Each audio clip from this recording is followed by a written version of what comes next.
NSC Fan TV. I'm here with Reid after the 2-0 win against Real Salt Lake. Pretty different playing here than Rio Tinto, right? Yeah, absolutely. I mean, this is just the palace of American soccer. And, you know, our play showed it. We struggled at Rio Tinto earlier this season. We had a 0-0 draw there last year. Now Geodis Park, it's the castle, it's our fortress. And this is the beginning of making this a hell for opponents to play in. This is, you know, we played a tough team in Philadelphia. We played well. Now we played a team that's not as good, but still pretty respectable. Completely dominated them, showed them this is our house. Nothing will fly here. This is going to be a hard place for opposing teams to play. So some real domination. And what do you think contributed to one, just the domination in terms of possession, and also just the fact that it seemed to be in their third, or at the very least their half, most of the game? Yeah, I mean, obviously the defense was good. You have to give credit to the defense and Joe Willis, but they didn't have much work to do today. And that's a huge credit to the midfield. You know, Dave Romney was the official man of the match. Of course, whoever scores the goal is going to be man of the match, which is, you know, that's just how it's going to be in America. People don't, there's not enough people who watch the game to really read into things like that. And that's okay. But truly the man of the match today, if it's not Dax McCarty, it's Sean Davis.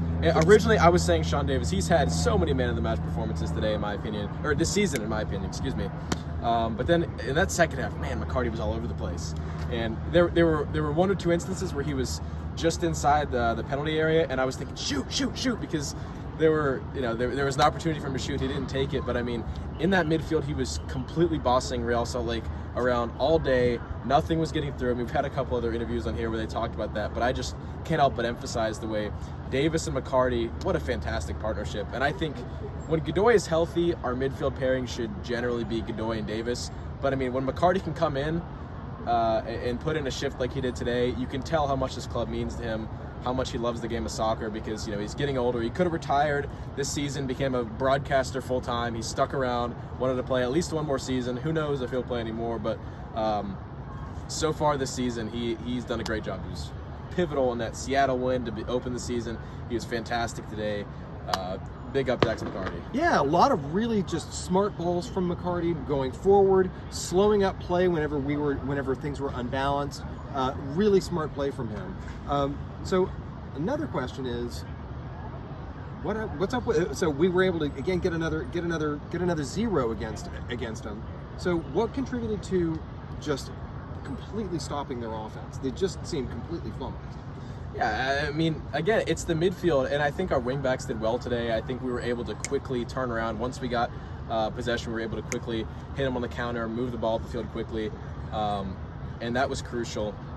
But I mean, I just can't praise the midfielders enough today. I think they've been fantastic all year, but this was the real, this was a shining moment for them. Sean Davis, once again, he's all over the field. He makes plays left and right. I like the way he got active on offense today. I mean, he's more of a defensive midfielder, but he can get active on offense when he needs to, and I think he did a healthy, he had healthy contributions on both offense and defense in transitioning between the two. It was terrific. So with Leal's injury, pulling him off at halftime, we got 45 minutes of occupancy. What did you see in those 45 minutes?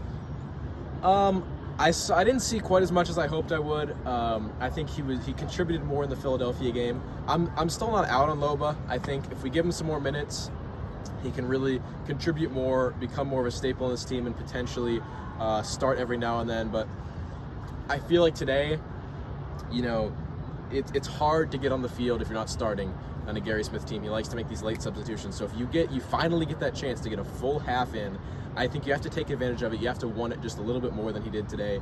Again, not saying he played horribly, not saying that he should never play for us again. I hope to see him start against Atlanta in the U.S. Open Cup. I hope to see him get more minutes throughout the season. I was hoping I saw a little bit more of a killer instinct from him, a little bit more drive and passion.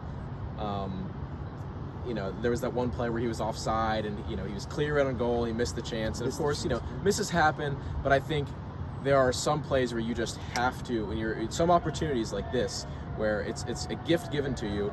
It's not every day where you're going to get a full half to play as a sub. I think you got to take advantage of that gift a little bit more. So I was really hoping to see something like that from Loba. Unfortunately, we didn't. We saw some real electricity from Hackinson today, though. We did, yeah. I like him a lot. I don't like him to be a sub in every game or get big minutes in every game, but every now and then when he comes on, he does make some good contributions. Thought he was good in Columbus. Of course, there's the memorable Hawkinson game against Toronto last season. Toronto Hawkinson game. He'll always the Hawkinson game. No matter what he does, and the rest of his Nashville career, will always remember that fantastic moment, or those multiple moments. He's a guy with a lot of fire in his heart, a lot of passion. And the assist today was really created by the fact that he's just a hustler, right? It's fast, exactly. And he's fast, and he jumps on things. The assist was great. I mean, he's not, the thing with him is he's not a big name on this national team. He doesn't play all the time, so he can kind of surprise these defenses. Who's this kid coming off the bench? I've never heard of Luke Hawkinson, and all of a sudden he's burning me down the wing. When you're focusing on the Nashville offense, you're thinking, okay, Hani Mukhtar, MVP candidate last season. CJ Sapong scored a lot of goals. Leal, he's speedy, he's dangerous, he can shoot from far out. You're not really going to think about any subs because we don't really see subs that often. I think today he really proved his case for getting more minutes.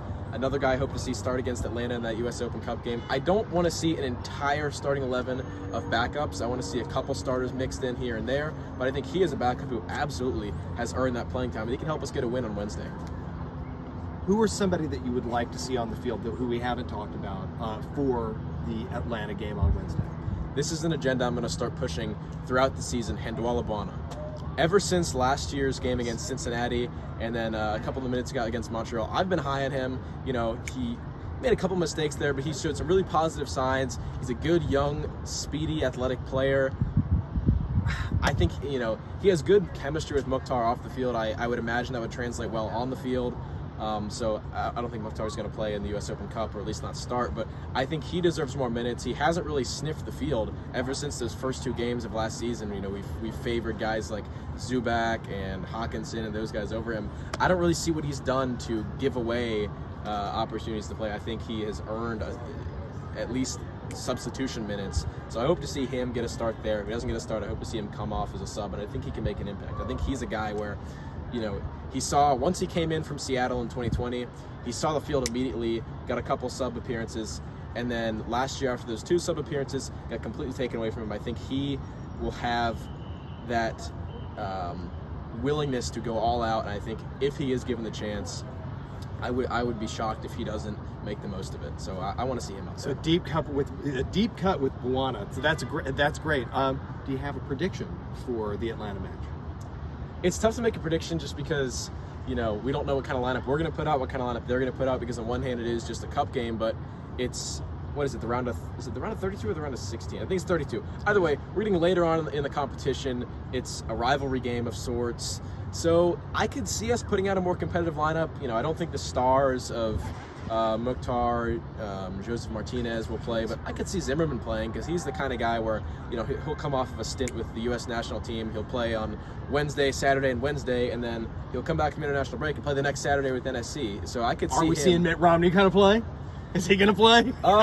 See the Iron Man play every game this season?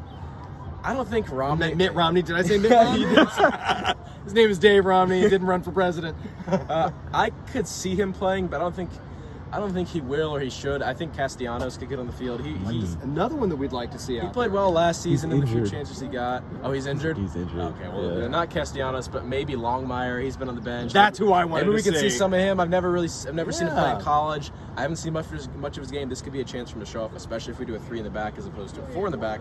We do a 3 in the back. I could see Zimmerman, Mayer, and Longmire out there, or Zimmerman, Longmire, and Romney. A lot of possibilities. But yeah, I feel optimistic about the game. I think, it's another game early in the Geodis Park era. I think fans will still be super excited to get out here. It's a big opponent, so I'm feeling optimistic. I'm feeling hopeful, and I want to encourage everybody watching this video. You need to be at that game. This is, cup games don't get enough attendance. The club hasn't advertised it too well.